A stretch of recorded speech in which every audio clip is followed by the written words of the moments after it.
আসতে শুধু পারেন। তাই না, আমাদের যেদিন বিয়ে হয়েছে তার আগের ওর একটা কথা আমার এখনো কানে বাঁধে। মানে ও না অনেক সরল সোজা টাইপের মানুষ, যেটা আমার খুব ভালো লাগে। লাইক বলেছিল যে আমরা বিয়ে করে ফেলি। তাই আমি বললাম বিয়ে করে ফেলবো, কিন্তু মানে কিভাবে, কি সম্ভব? বলে একজন হাজবেন্ড যেভাবে একটা ওয়াইফকে ভালোবাসে, আমি ঠিক একজন এই হাজবেন্ডের জায়গা থেকেই তোমাকে ভালোবেসে বিয়ে প্রেম করতে চাই। কতদিন ছিল এবং তার মানে ছিল বলতে কতদিন কন্টিনিউ করার পর বিয়েটা হয়েছিল? আসলে আমাদের প্রেমটা খুব একটা করতেই পারিনি, কারণ আমার মায়ের এত কমিটমেন্ট, এত কিছু প্রেশার ছিল, সেই জায়গা থেকে আমাদের বিয়েটাই খুব দ্রুত আচ্ছা, হয়ে আমাদের গেছে। দেশের কনটেক্সটে তোমাদের দুইজনের বিয়ের যে অ্যাঙ্গেলটা সেটা কিন্তু অনেকটা জটিল ছিল। 100%। হ্যাঁ, সেখানে তোমার কোনো প্রতিবন্ধকতা তোমার ফ্যামিলির থেকে হয়নি? 100%। আমার মা ফার্স্টে মানেননি, পরে মানতে হয়েছে, যেহেতু ওর ফ্যামিলির লোকরা অনেক ভালো। আমার শ্বশুর শাশুড়ি যারা সাকিব আছেন, ভাই মানিয়েছেন তোমার মা, মানে মাসিমাকে কিছু বলেছিলেন এরকম আসলে যে? ও এত সফট একটা মানুষ না, আমার মনে হয় যে তুমিও এটা স্কিপ করতে পারবা না। অনেকে অনেক রাগ দেখায় না, আজকে শাকিব খান, আজকে শাকিব খান এটা করছে, এই ভুলটা দেখে যে গিয়ে সে বলে না ভাইয়া এই কাজটা করেন, ওই লোককেও আমি দেখছি জি হিরো করবেন।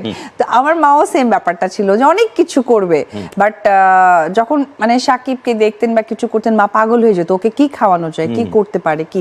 আর সে আমার, আমি শুনেছিলাম যে বগুড়ার ইতিহাসে হ্যাঁ, সবচেয়ে বড় জামাই আদরটা শাকিব খানই পেয়েছেন এখন পর্যন্ত।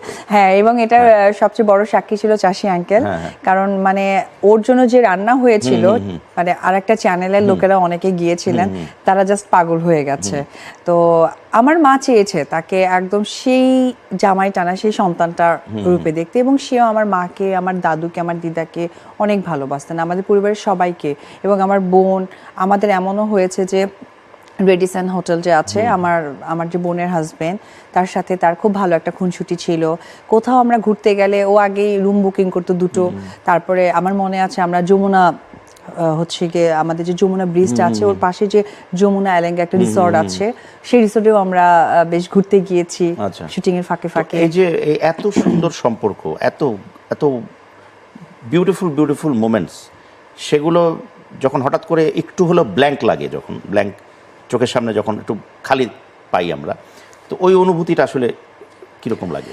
এই অনুভূতিটা আসলে আমি ফিল করতে পারি। এই যে মানুষ যে রিউমার গুলো লেখে বা যা কিছু করে, আসলে তারা, সেটা তো রিউমারের জায়গায়। আমি বলছি যে এই যে এত সুন্দর সুসম্পর্ক, যেটা একটা পর্যায়ে গিয়ে আমরা জানলাম যে সম্পর্ক হয়তো এখনো একই রকমই আছে বা ভালো আছে, বাট তারপর একটা বাধা বা একটা বিপত্তির সৃষ্টি হয়েছে। এটা আসলে আমি কি বলবো, এটা আসলে আমার কাছে সামটাইম ডেস্টিনি বলে মনে হয়। আর আমি না দাদা নেগেটিভ জিনিসটাকে খুব কম গ্রহণ করি, কারণ নেগেটিভ মানে তো সবই খারাপ, পিছিয়ে যাওয়া। হ্যাঁ, তো আমার কাছে মনে হয় যে আচ্ছা যেটা হোভার ছিল হয়ে গেছে, সেটা নিয়ে আর না। বিয়ের প্রস্তাবটা কে মানে কিভাবে উনি দিয়েছিলেন প্রথম? হ্যাঁ, তুমি তো বললে সেরকম। কিছুটা ওরকমই, কারণ আমার, তোমার পক্ষ থেকে কোনো হিন্ট আসেনি? 100% কি করে? না, যেটা হয়েছিল কি না, যেটা হয়েছিল কি না, আমাদের যেটা হয়েছিল যে আমরা সোয়ান ফায়ার সিনেমা শুটিং করছিলাম। তো ওই শুটিং এর এক ফাঁকে যে ব্রেক হয় না আমাদের, বিকেল টাইমে সবাই খেতে বসে, তো এরকম খাওয়ার সময় হয়ে গেলে না সাকিব অপু উধাও হয়ে যেত। আসলে কই যেতাম সেটা আমরাই জানতাম। তো ওই জায়গা থেকে আমার মনে আছে তখন আমি মিরপুরে থাকতাম। সবাই জানে যে তোমাদের মধ্যে একটা সম্পর্ক আছে। হ্যাঁ, একটা সম্পর্ক আছে, ইন্ডাস্ট্রিতে তো জানে, সবাই জানে, বুঝতেও পারতো। কারণ আমি তো তার অর্ডার ছাড়া কোনো ড্রেসও পরতাম না, তার অর্ডার ছাড়া কোথাও তাকাতাম না। মানে সেটি এরকম করে চোখ মিললেও তো মনে হয় যে সে ইশারা দিয়েছে, তখন তাকাতে পারতাম বা আমি তাকাতাম। আমি ওই প্রায়োরিটিটা আজব, মানে আজকে পর্যন্ত আমি তারটা ফলো করার চেষ্টা করি।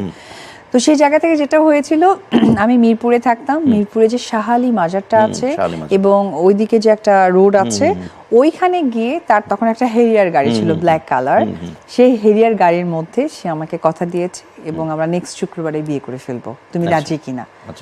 হ্যাঁ, আমিও রাজি। কি করে বলেছিল সেটা একটু জানতে চাই, ও মোমেন্টগুলো আমরা ক্রিয়েট করার চেষ্টা করছি।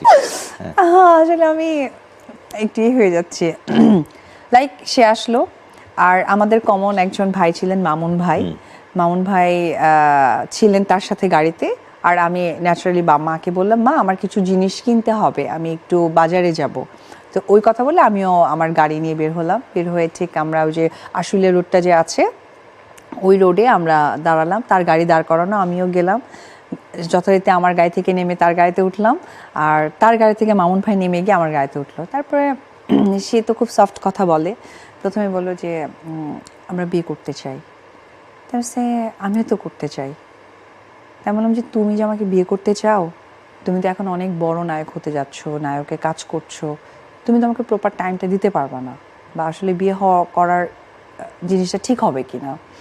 সে বললো যে অ্যাজ এ হাজব্যান্ড একটা ওয়াইফকে যে সম্মানটা দেয় সেটাই আমি তোমাকে দিব, এবং সেটা স্বামী হিসেবে সেই সম্মানটা আমি পালন করার চেষ্টা করব। তুমি যদি রাজি হও তাহলে আমি নেক্সট ফ্রাইডেতেই করতে চাই।